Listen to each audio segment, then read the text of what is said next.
ಮಹಾರಾಣಿಯವರು ಜಯಚಾಮರಾಜ ಒಡೆಯವರ ತಾಯಿಯವರು ಕನಸಲಿ ತಾಯಿ ಹೋಗ್ಬಿಟ್ಟು ನಾನು ಕತ್ಲೆಯಲ್ಲಿ ಕೂತಿದ್ದೀನಿ, ನೀನು ಇಷ್ಟು ಬೆಳಕಿನಲ್ಲಿ ನೀನು ವೈಭವದಿಂದ ಇದೆ ಇದು ಮಾಡ್ತಾಯಿದೆ ಅಂತಂದಾಗ ಚಾಮುಂಡೇಶ್ವರಿಗೆ ಏನು ಪ್ರಾಪರ್ಟಿ ಕೊಟ್ಟವ್ರು ಅದೆಲ್ಲನೂ ಅವರು ಇಲ್ಲಿ ಕೊಟ್ಟವ್ರು.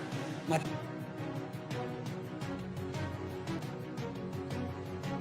ಬಂಡಿ ಉತ್ಸವ ಮಾಡೋದು ಏನಕ್ಕೆ ಅಂತಂದರೆ ಮುಖಾಸುರನ್ನ ಸಂಹಾರ ಮಾಡಿದಂತಹ ಅವನ ಒಂದು ಮೂಳೆ ಮಾಂಸನ ಹೊರಗಾಕೋದಕ್ಕೋಸ್ಕರ ಬಂಡಿಲಿ ತಾಯಿ ಅದನ್ನೆಲ್ಲನೂ ಇದು ಮಾಡ್ತಾರೆ.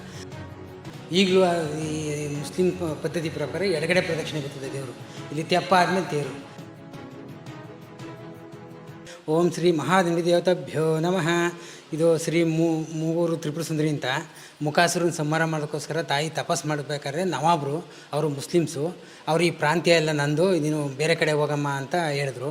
ಆಗ ಅವರು ನಾನು ದೇವತೆ ನಾನು ಇಲ್ಲಿ ತಪಸ್ ಮಾಡ್ತಾಯಿದ್ದೀನಿ ಅಂತಂದಾಗ ನನಗೆ ಇದರಲ್ಲೆಲ್ಲ ನಂಬಿಕೆ ಇಲ್ಲ ಅಂತ ಹೇಳಿದಾಗ ಅವರು ನಂಬಿಕೆ ಬರೋಕ್ಕೆ ಏನು ಮಾಡಬೇಕು ಅಂತಂದಾಗ ನಾನು ಒಂದು ಜೋಳದ ಕಡ್ಡಿನ ಉಲ್ಟಾ ಮಾಡಿ ನೀಡ್ತೀನಿ, ಅದು ಬೆಳಗಾಗೋದ್ರಲ್ಲಿ ಚಿಗುರು ಬರಬೇಕು ಅಂತ ಹೇಳಿದ್ರು. ಆವಾಗ ಆಯಿತು ಅಂದ್ಬಿಟ್ಟು ಒಂದು ಜೋಳದ ಕಡ್ಡಿನ ಉಲ್ಟಾ ಮಾಡಿ ನೆಟ್ಟಿದ್ರು ಅವರು, ಅದು ಬೆಳಗಾಗೋದ್ರಲ್ಲೆಲ್ಲ ಚಿಗುರು ಬಂದಿತ್ತು. ಆವಾಗ ಅವರು ನೀನು ಸತ್ಯವಂತೆ ದೇವತೆ, ಇದನ್ನು ನಾನು ಏನು ಮಾಡಬೇಕು ಅಂತ ಕೇಳಿದಾಗ ಈ ಗ್ರಾಮದಲ್ಲಿ ಮೂಗೂರು ಗ್ರಾಮದಲ್ಲಿ ದೇವಾಲಯ ಕಟ್ಟಿಸ್ಬೇಕು ಅಂತ ಕೇಳ್ಕೊಂಡ್ರು. ಆವಾಗ ಅವರು ಇದನ್ನು ಮುಸ್ಲಿಂ ಶೈಲಿಲಿ ಮುಂದ್ಗಡೆ ಗೋಪುರ ಇರಲಿಲ್ಲ, ಇವಾಗ ಮಾಡಿದ್ದು ದೇವಾಲಯ ಕಟ್ಟಿಸ್ಕೊಟ್ರು. ಈಗಲೂ ಈ ಮುಸ್ಲಿಂ ಪದ್ಧತಿ ಪ್ರಕಾರ ಎಡಗಡೆ ಪ್ರದಕ್ಷಿಣೆ ಬರ್ತದೆ ದೇವರು.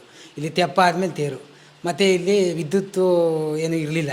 ಆವಾಗ ಮೈಸೂರು ಮಹಾರಾಣಿಯವರು ಜಯಚಾಮರಾಜ ಒಡೆಯವರ ತಾಯಿಯವರು ಕನಸಲಿ ತಾಯಿ ಹೋಗ್ಬಿಟ್ಟು ನಾನು ಕತ್ಲೆಯಲ್ಲಿ ಕೂತಿದ್ದೀನಿ, ನೀನು ಇಷ್ಟು ಬೆಳಕಿನಲ್ಲಿ ನೀನು ವೈಭವದಿಂದ ಇದೆ ಇದು ಮಾಡ್ತಾಯಿದೆ ಅಂತಂದಾಗ ಅವರು ಮೂಗೂರ್ಗೆ ಅವರ ಪರಿವಾರನ ಕಳಿಸಿ ಇದೆಲ್ಲ ವಿಚಾರಣೆ ಮಾಡಿದಾಗ ಇಲ್ಲಿ ಕತ್ಲೆ ಇತ್ತು.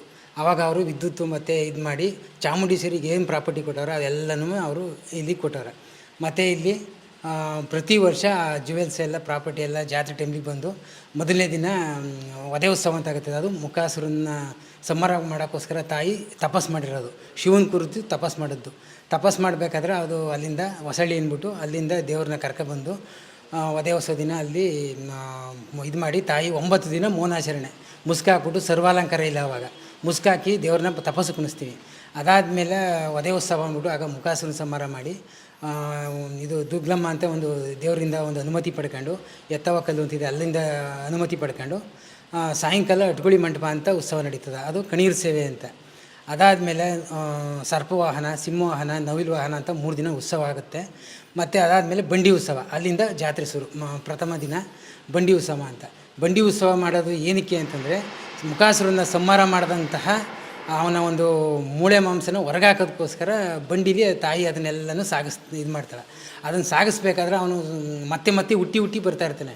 ಆವಾಗ ರಾಕಸಮ್ಮ ಅಂದ್ಬಿಟ್ಟು ತ್ರಿಪುರ ಸುಂದರಿ ತಂಗಿ ಅವರ ಜನ್ಮ ಆಗುತ್ತೆ. ಅವರು ನಾಲ್ಗಿನ ಹೊರಗಡೆ ಚಾಚಿ ಅಲ್ಲಿ ಅವ್ನ ಸಂಹಾರ ಆಯ್ತದ. ಅವಳು ಮತ್ತೆ ಕೇಳ್ಕೊತಾಳೆ, ನನಗೆ ಅವ್ನು ಸಂಹಾರ ಮಾಡಿ ಇದು ಮಾಡಿದ್ದೀನಿ, ನಾನು ಮಡಿ ಆಗಬೇಕು, ನಿನ್ನ ಸನ್ನಿಧಿಗೆ ಬರಬೇಕು ಅಂದಾಗ ಅವ್ರಿಗೆ 101 ಇದನ್ನ ತಂದು ಸ್ನಾನ ಮಾಡಿ ಕುಂಭದಲ್ಲಿ ಸ್ನಾನ ಮಾಡಿಸಿ ರಾಕಸಮ್ಮ ಅಂತ ಅದೊಂದು ದೇವತೆ. ಅದಾದಮೇಲೆ ಇಲ್ಲಿ ತೆಪ್ಪ, 2ನೇ ದಿನ ತೆಪ್ಪ, ಯಾಕಂದರೆ ಇದು ಉಲ್ಟಾ. ತೆಪ್ಪ ಆದಮೇಲೆ ತೇರಾದ್ಮೇಲೆ ಚಿಗುರು ಅಂತ ಬರ್ತದೆ. ಚಿಗುರು ಅಂತಂದರೆ ಹೆಂಗಪ್ಪ ಅಂದರೆ ಈ 9 ದಿನ ಮೌನಾಚರಣೆ ಮಾಡಿರ್ತಾರೆ ತಾಯಿ.